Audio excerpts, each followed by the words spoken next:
नमस्कार मैत्रिणींनो. तर कालचा एक किस्सा सांगते मी तुम्हाला.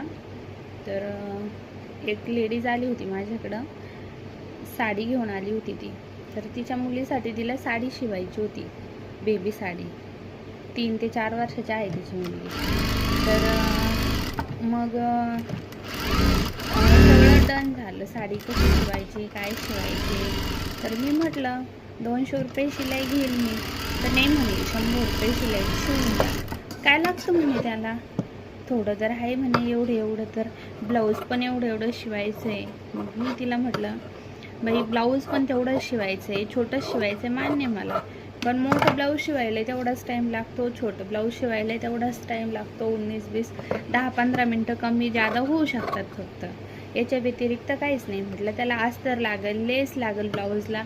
साडी शिवायची म्हटल्यावरती खर्चही भरपूर आहे. 100 रुपयात काय पुरतं म्हणलं मला.